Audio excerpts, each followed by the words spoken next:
અને ચારણો બેઠા અહીંયા આધારે વર્ણ છે પણ ચારણો જ્યારે બેઠા હોય ત્યારે આપણી માવડીઓ આપણી જોગમાયાઓ આપણી ભગવતીઓ એ જોગમાયાઓ એવી છે જગતને આપવાવાળી છે જગતને દેવાવાળી માવડીઓ છે અને એ માવડીઓને આપણે એમ કહીએ માં કૃપાનો વરસાદ એવો કાયમના માટે રહેવા કરજે કાયમના માટે અમે ચારણો દુનિયાને આપ્યું છે અને આપતા આવીએ અમે અમારો કેળો ન ભૂલી અમારો હાથું ખમીર અમારું કાયમના માટે જાગતું રહે અમારું ચારણું જો અમે ન ભૂલી એવી કૃપા વરસાવા કરજે કેવો વરસાદ વરસાવે ગીગા બાળકના શબ્દોમાં કરવો તો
અને જોગમાયાઓ આજ સુધી આપણી જાગતી જોઈતું બેઠી છે પણ હું ઘણીવાર કહું છું આજે આપને કહું એક રાજપૂત 700 ઘોડેસવારો લઈને રાજસ્થાનની ધરતીમાં લઈ અને નીકળે જોધા નામનો રાજપૂત અને 700 માંથી કપાતા લડતા ખાલી હાથ બચે નિરાશ થઈ જાય અને એમ કહે હવે હું ક્યાં જાઉં કીધું ને તેથી ધણ સારતા લાકડી ઊંચી કરીને આ કરણીએ કીધું મારા ચરણમાં આવી જાય જોધા તને જોધપુર આપું તો માનજે કરણીએ આપ્યું છે કરણી મેહારીએ આપ્યું છે ભલા માણસ એવી આપવાવાળી માં છે એવી જગદંબાઓ છે આજ પણ રાજસ્થાનમાં જાઓ મેરાણગઢનો કિલ્લો તમે જોવો અને મેરાણગઢના કિલ્લાના કાંગરાને આમ ઊંચા થઈને આમ આપની સામે જો ફૂલાતા તમને દેખાય ને તો એને પૂછજો આટલા બધા કેમ હરખમાં છો એટલે એમ કહે કે આ મેરાણગઢનો કિલ્લો રાય રીડમલને અમારી કરણી જે બંધાવી દીધેલો કિલ્લો છે જોધાને જોધપુરનો કિલ્લો બંધાવી દીધો બિકાનેરનો કિલ્લો બંધાવી દીધો જ્યારે જેને જરૂર પડી ત્યારે આપવાવાળી આપણી જોગમાયાઓ છે એટલે કવિઓ એમ કહે છે બાઈ આવી એ સંગઠા પડે તારો ને તારીના ભેડો મામાના પામાના બીજા બજારાની ભૂમિ સાથે તારોની તારે મહિના સુધારાની પગે સારા ગીતોના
તો આઈ હમદાઈ કહેતા અને આપણું અવતાર ચરિત્ર આપણું ભગત બાપુનું સાહિત્ય બધું જીવતું રહેવું જોઈએ. તો વધારે નહીં પણ વડીલો છે એટલે એકાદું છપે અવતાર ચરિત્રનું તમને યાદ કરાવું અર્થો સાથે. કારણ કે હનુમાનજી મહારાજ આપણા તો શાસ્ત્રોમાં કેટલા ઉલ્લેખ છે, કેટલા ઉલ્લેખ ચારણોના છે શાસ્ત્રોમાં. પણ હનુમાનજી મહારાજ જ્યારે આભા મંડળમાં જાતા હતા જાનકીની શોધ કરવા માટે આભા મંડળમાં, ત્યારે એને ચારણો સામા મળ્યા હતા. અને એ ચારણોને હનુમાનજીએ પૂછ્યું તમે અહીં શું કરો? તો અમે તો રહી છીએ, તમે શું કરો? એટલે કે હું સીતાજીની શોધ કરવા જાઉં છું. આ નહીં આ માર્ગેથી જાઉં એટલે સીતાજી મળી જશે. કોઈને દુનિયામાં માને ગોતી હોય તો ચારણના કેળે હાલવું પડે એવું શાસ્ત્રોમાં પણ કીધું છે. ભલા માણસ શાસ્ત્રોમાં કીધું છે. એટલે હનુમાનજી બાપ છે, આપણો દાદો રુદ્ર, શિવ કયો કે હનુમાન કયો, પણ એ હનુમાનજી મહારાજ મને એક છપાઈ આ ઘરનો ડાયરો છે એટલા માટે જાની સાહિત્ય આપણું જળવાય. આપણે આપણું સાંભળ્યું તો બીજા તો સાંભળશે જ. અત્યારે તો બહુ સાંભળે છે ભીમભાઈ, એટલું બધું આપણું સાહિત્ય. આ બધા જે આ બોલિવૂડમાં રેપરો હમણાં કેટલા મેં જોયા, એ આમના મોહમ્મદ કરીને જે ગાતા હોય બધું આપણું છે. આપણા જ બધા છંદોને આપણા એક કામ જેટલા રેપરમાં બધા આવે છે એ ઢૂંઢે દીધા ડાળ ભળગે રગત મળતી ખાળ દેતા તેજ દ્રૌપદાન મેપ મોકળો હનુમાન ઢૂંઢ દીધા ડાળ અને ગ્રીધર નમત સરતી ગુંડ પ્રગતિ ભવાની ભ્રેગુંડ હી ધરપાળ હોતા હોત મીટે સાથ દીઠા મોત. કેવા છંદો આપણા, હી ધરપાળ હોતા હોત. આમ કરીને આમ યુદ્ધના મેદાનમાં ઉતરે યુદ્ધના સુરવીર દાડો વીર વસરાજ સોલંકી જેવા આપણો ઝુંગીવાળો દાડો હાથમાં હથિયાર લઈ પાગા નાખતા રકાતો કવિ ધાકા ધાકા ગરી પાગા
બોલે સાંભળે છે પણ એને ખબર પડે હિતર પાળ હોતા હોત મીઠે સાહ દીઠા મોત.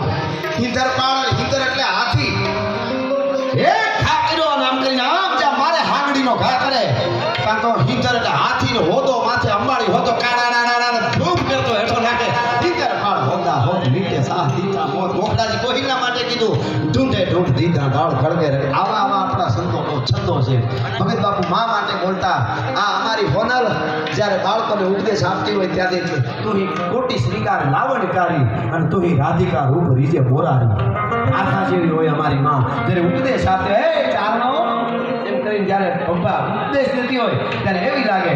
પણ ઈડી જ્યારે ચામુંડા બની યુદ્ધમાં ઉતરે હમલકીએ બાહની કીવી છે હાથ દોતાળીએ બાગીએ ડંબાર ડાક મઢારાની હાથ લંબાવીએ યુદ્ધ છટાછટ ઘોર મંડાણા યુદ્ધ છટાછટ બાળકારાનો છૂટંત તટાતટ તુંદ યનંદ તૂટંદ હટા હટ એકની એકાય હોત ખટાખટ બાહુ ગલમ પદ ખોટ હટાવત માર્ચ માર રટન અને તટાટટ તુંદ યનંદ તૂટંદ હટા હટ એકની એકાય હોત ખટાખટ બાહુ ગલમ પદ ખોટ હટાવત માર્ચ માર રટન અને ખડકીએ કાઢીએ ઘોર ખડક દસ દી પાળ ખડકીએ ડાક. એવી ભક્તિ ચામુંડા બને યુદ્ધના મેદાનમાં ઉતરી ગઈ. એ આપણા છંદો છે. એટલે મારે એક છપાઈ હનુમાનજીનો અવતાર ચરિત્રની યાદી આપી માહોલ